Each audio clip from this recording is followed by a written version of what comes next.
કચ્છ અને ગુજરાતની રસપ્રદ ઘટનાઓને સમાચાર જાણવા અમારી ચેનલને લાઇક, શેર અને સब्सक्राइब करो।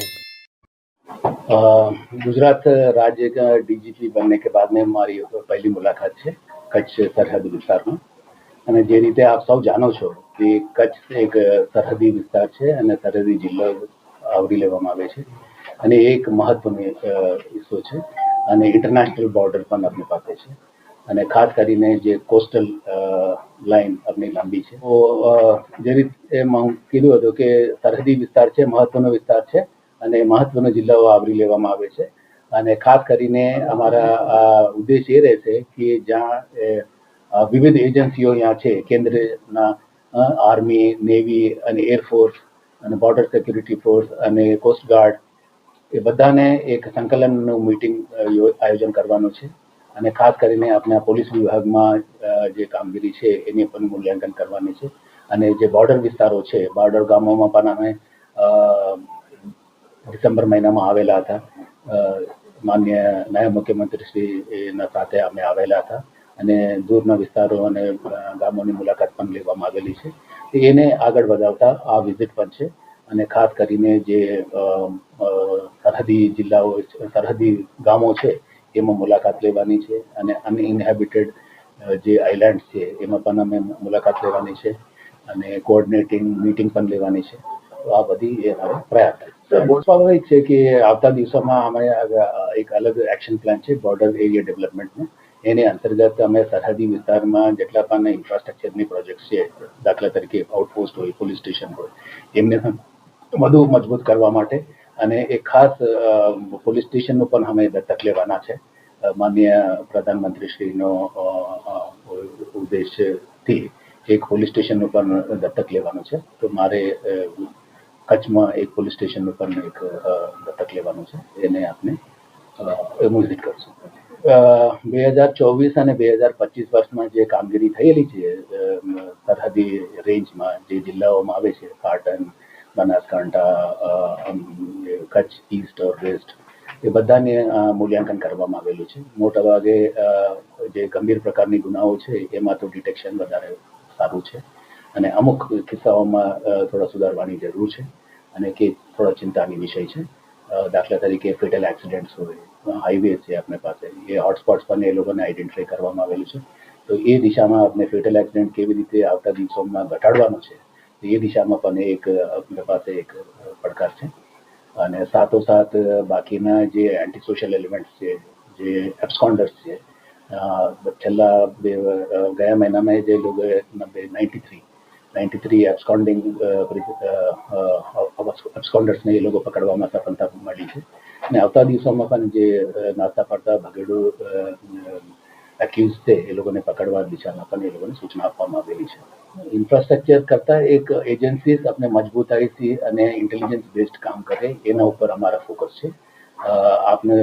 જાણકારી હશે કે એક સરકારે એક નવી એન્ટી નાર્કોટિક્સ ટાસ્ક ફોર્સ એનું પણ ઉદ્ઘાટન કરવામાં આવેલું છે અને એ પણ ગાંધી બોર્ડર એરિયામાં પણ એક ઝોન આપણે સીઆઈડી ક્રાઇમના દેખરેખ હેઠળ એક ખોલવામાં આવે છે। તો એ પણ સીઆઈડી ક્રાઇમના જે બોર્ડર ઝોન છે એની સમકક્ષામાં રહેશે અને એમને ખાસ એટલા માટે છે કે નાર્કોટિક્સમાં એ લોકો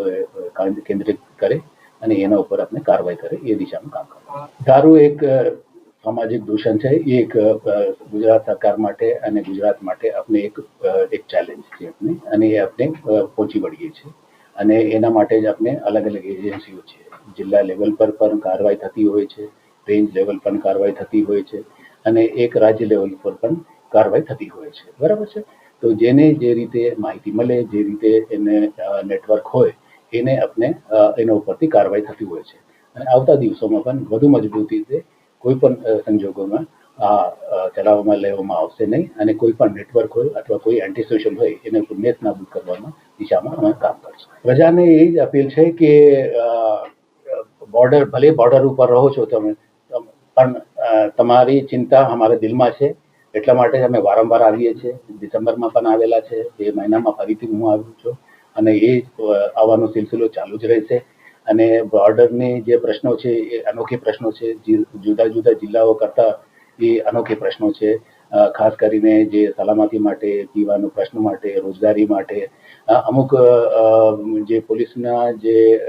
કલમો છે, જે ગુનાઓ બને છે એ મોસ્ટલી એ સામાજિક દૃષ્ટિએ જે કે રોજગારી નહીં મળી હોય અથવા ચોરી થઈ છે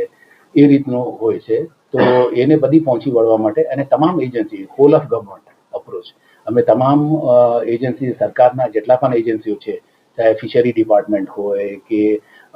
બોર્ડર વિંગનું હોય અથવા આર્મીનું હોય, કોસ્ટગાર્ડનું હોય, પોલીસનું હોય, રેવન્યુનું હોય, તો એ તમામ સરકારી એજન્સીઓને સાથે લઈને અમે એક કલેક્ટિવ પોલીસિંગ આપણે સમગ્ર પોલીસ દળ એટલે જિલ્લા પોલીસ જ નથી પણ આમાં એસઆરપી હોય, આર્મ્ડ યુનિટ હોય, ઇન્ટેલિજન્સ બ્રાન્ચ હોય, ક્રાઇમ બ્રાન્ચ હોય, એએનટીએફ હોય, સાયબર સેન્ટર ઓફ એક્સલન્સ હોય, એ બધીની સહયોગથી અને સંકલનથી એક સારું એક પોલીસિંગ આપવા માટે અમે કટિબદ્ધ છે. જે અમારા આજની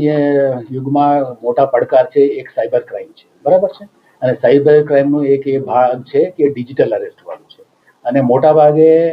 જે ડિજિટલ અરેસ્ટ જે સિનિયર સિટીઝન્સ હોય અથવા પેન્શનર્સ હોય એ લોકોને એ લોકો ટાર્ગેટ કરતા હોય છે. અને અમે સાયબર સેન્ટર ઓફ એક્સલન્સ હવે ગાંધીનગર ખાતે એક વિકસાવવામાં આવેલું છે. ત્યાં દરરોજે જે સાયબર ફ્રોડ થાય છે એ 1930 ઉપર એને કોલ કરીને જેટલું વહેલું બને એટલું વહેલું તાત્કાલિક એ લોકોને જાણકારી મળે અમે અને જેટલી જાણકારી વહેલા મળે એ અમે અકાઉન્ટ ફ્રીઝ કરવામાં અને પરત આપવા માટે અમે સરળતા મળશે. અને અમુક કિસ્સાઓમાં જ્યારે ઘણી બધી મોડી થઈ ગઈ હોય ત્યારે એ પોલીસને જાણ કરે છે. તે વખતે તો ત્યાં સુધી તો એમને પૈસા અલગ અલગ લેવલ ઉપરથી ટ્રાન્સફર થતા હોય છે. તો મારા અનુરોધ એ છે કે 1930 ઉપર જેટલું વહેલું હોય એટલું વહેલું એ માહિતી આપે તાકે એ લોકોને એકાઉન્ટ ફ્રીઝ કરી શકે અને જે ભોગ બનનાર છે એ લોકોને પરત એમને રકમ આપી શકે એ રીતનું પોલીસિંગ જે રીતે લાંબી સફર છે, બરાબર છે, 92 બેચના જે રીતે આપ કહો છો કે ત્યાંથી અને આજની સુધી 34 યર્સ 34 વર્ષ થઈ ગઈ છે, અલગ અલગ જવાબદારીઓ નિભાવી છે. એ જ પ્રકારની એક જવાબદારી જેલ વિભાગનું પણ હતો અને ત્યાં પણ આપણે જ્યાં આપણે પોસ્ટેડ છે તો એ દિશામાં આપણે જોવાનું રહે છે. ત્યાં એક કૈદીઓને સુધારવા માટે, સ્કિલ ડેવલપમેન્ટ કરવા માટે અને સમાજમાં જે કૈદીઓ છે એ લોકોને કેવી રીતે આપણે પુનર્વસાવટ કરવા અને એ લોકોને પગવારે એ લોકોને ખડા થઈ શકે એ રીતનો અભિગમ રહેતો હતો. તો એ બાબતમાં અમે સંપૂર્ણ જવાબદારી નિભાવી છે અને સારી કામગીરી કરેલી છે અને એના પરિણામ આપ બધાને જાણકારી છે. તો એ છે, સાચી વાત છે કે આપ જે કહો છો સાયબર ક્રાઇમમાં વધારે પ્રમાણે અને એ પણ આપને ખ્યાલ હશે કે ગુજરાતી પ્રજા મહેનતુ પ્રજા છે,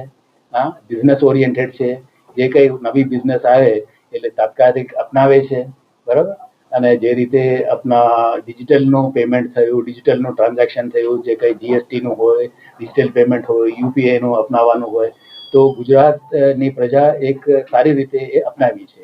સ્વાભાવિક છે જ્યાં બિઝનેસ એક્ટિવિટીઝ વધારે હોય ત્યાં આ પ્રકારની ગુનાઓ વધારે બનતું હોય છે.